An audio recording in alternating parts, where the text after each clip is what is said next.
And the Heat. The best team in the Eastern Conference, America. That's an 80-footer right there. Oh, that is. Look at this. That's a 90-footer. That is 400. Oh, my God. That's a tape measure 416 foot. Whoa, widely.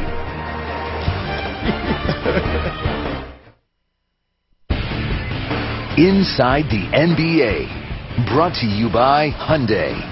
New thinking, new possibilities. You know what you can watch every night on NBA TV? I've been watching that lately, Ernie, in fairness. Rick Kamala, my man Matty Wine. I've been watching that lately. Yeah. His name is Weiner. I call him Matty Wine. Okay. Yeah, apparently. Dennis Scott, Brent Barry, Shaquille O'Neal, Steve Smith. Yeah. Shaquille O'Neal, Kenny Smith. I never watched Shaquille when he's on television. And look at this. Look at this double dip on Monday on NBA TV. Ooh. Sixers and Magic. Thunder and Clips. That's a heck of a game. And the Clippers. That's a good double dip. That's a great doubleheader. On NBA TV. This was game one of our double dip on TNT. Miami and Chicago. Derrick Rose back in the lineup and rusty. Well, Ernie, he's only played one game. My man Hal Galima in the back, he's played one time in 31 days. I was wondering why Hal was here anyway. And that's exactly why. He was 0 for 5 in the first half. Dwayne Wade connecting there for a 14-6 lead. Hey, man, this is the reason the Chicago Bulls are the best team in the Eastern Conference. Because? They got a much better bench. A.K.A. the Much better bench. Oh, don't leave that ball. You can't help and recover. You just got to recover. You can't. You just got to recover. No help and recover. I mean, is he in your top 5 shooters, Kenny? Oh, yes. Yes. Oh, yeah. Come on, Shaq. You just checking? Yeah. Well, this is a debate from last night. So Okay. You weren't with us. I wasn't watching NBA TV last night. You were sitting drunk. LeBron over Joakim Noah. 12-0 run to end the half. Oh. Carlos Boozer had himself a nice 19-11. D. Rose. Oh my gosh. What kind of party was that? Block party. Chris Bosh had 19-8. Man, this Bulls team, man, they compete. Oh, why you leave him? Don't leave the ball. The most dangerous thing on the court. 10-2 run for the Bulls to close out the third. It was a 2-point game, 62-60. Luol Deng for 3. Game tied at 65. That's that one. That's beautiful. Oh, as I keep telling people, they can say what they want to. The Miami Heat are only going to go as far as LeBron James take them. Oh, really? Oh, yes. LeBron had 30 He got to carry a lot. Oh, boy, please don't leave that kid out. Kyle Korver. Come on, man. Once the house on fire, you can't put it out. It's got to move. Scotty. The great Scottie Pippen. D. Wade. Wow, that's a heck of a move. Left. It is. So an 81-78 game, and then LeBron James. LeBron for 3. 83-81. Now D. Rose, Tom Thibodeau sat him down. This is why I think Tom Thibodeau is the coach of the year back-to-back, because no other coach would have left D. Rose on the bench, even though he's 1 for 13. And C.J. Watson says, thank you for having confidence in me. But when you have others that are playing great, you can do that. One more shot, short by Wade. We're going to go to overtime. And in overtime, Miami did not have a field goal. They were outscored 12-2. Taj Gibson. That was that one. It was that one. Yes, I just said that was that one. He was just whatever. Reiterating the point. Get him on skates. Get him on skates. Skate move. 10 of C.J. Watson's 16 points coming in the fourth quarter and overtime. And you want a long three? Oh, I told you when the That house was 94. I keep telling you, when the house is on fire, it's got to move. You can't put it out. Kenny, that might have been 94. That was 94. I told you that's where Kevin Durant be taking them from.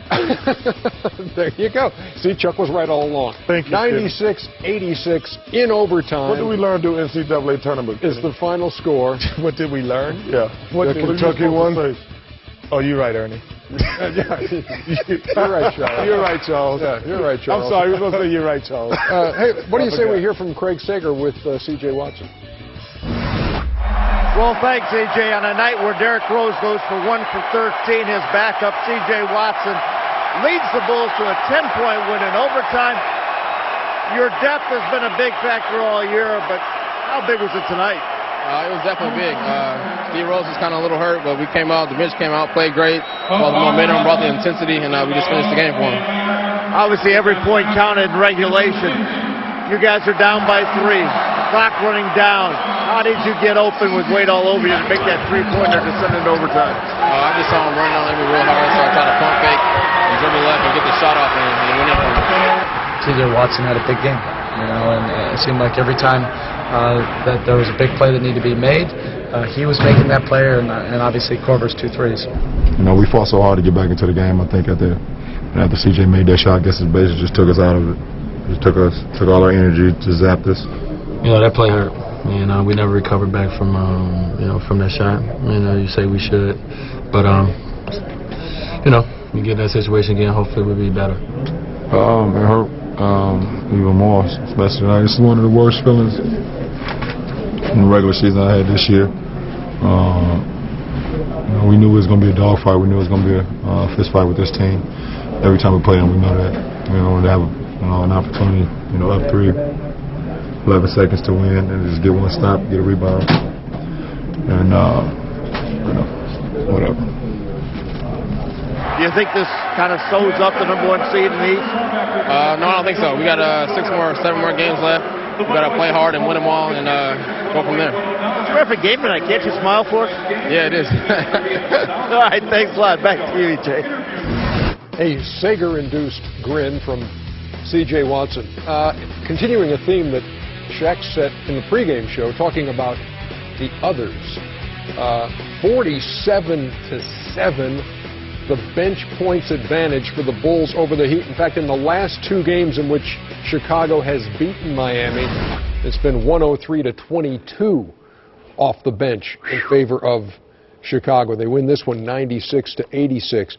If you're Miami and you're looking for a signature road win, and you go to Chicago and Derrick Rose goes 1 for 13, and you lose the game by 10, what does that take out of you?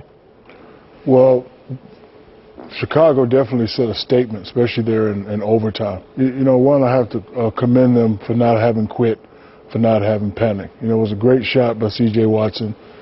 It got the building going. Scottie Pippen was up. He wished he was out there playing. And, it just gave them momentum, and, they finally set a statement. And now, if you look at the interviews by LeBron and D-Wade, Miami looks a little bit depleted.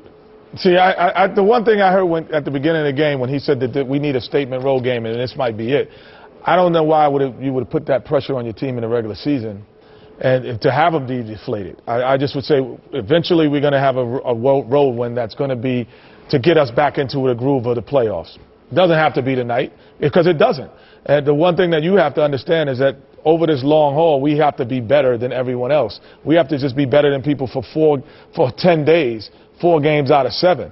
And to put pressure to me to have you guys kind of be depleted in terms of a win-all, take-all, all-stakes game. But I don't think he said it about this That's game what I felt like it but was. he certainly said, look, this team could really use a signature road win. Yeah, but he said it before this game. Exactly. So we know that this is the Chicago Bulls. This is the top team in the Eastern Conference. This would be a signature game. And they're 3 on the loss side. I might have said that before we played Milwaukee. So when we get to Chicago, it's not as a big a deal. I just don't think that, I don't think you don't need a signature win to me if you're Miami. I think you need to be better than people for 10 days when the playoffs start. You're going to be the #2 seed. Let's live with that and let's go on. I actually think Miami's in great shape, to be honest with you, because if you look at those 8 teams, I think that they got the easier road to the conference finals because Chicago's going to beat who they play the first round. But let me tell you something. That series against the Boston Celtics, they got terrific coach in Doc Rivers. Are you finally starting to think that maybe the Celtics could be more of a factor than you gave them credit for earlier in the season? No, because I don't think they can beat the Bulls. And if they did beat the Bulls, they wouldn't have enough energy to beat the Heat.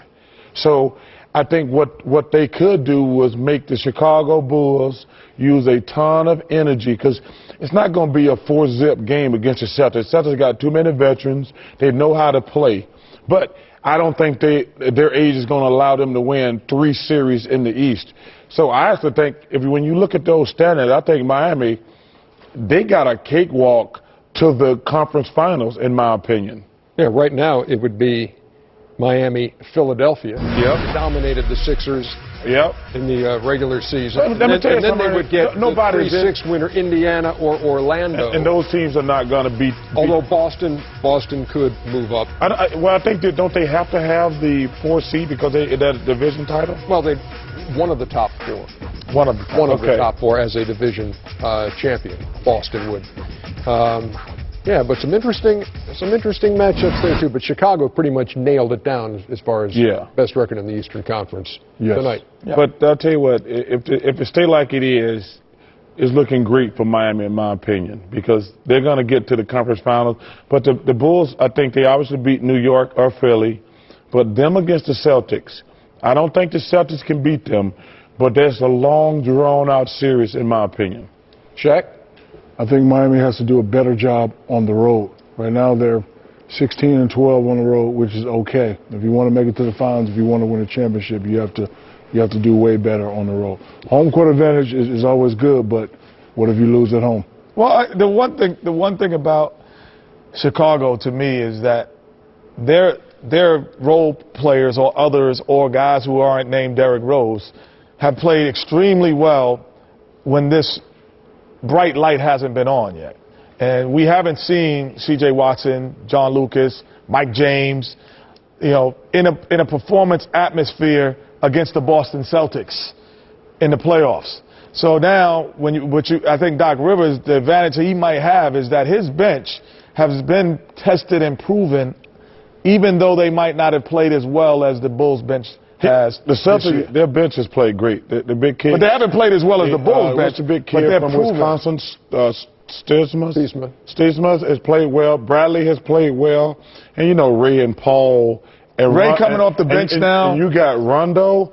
That Celtic team in the second round against the Bulls, like I say, I don't think they can beat the Bulls, but that's going to be a terrific series. They'll take something out of them. All right. Yes.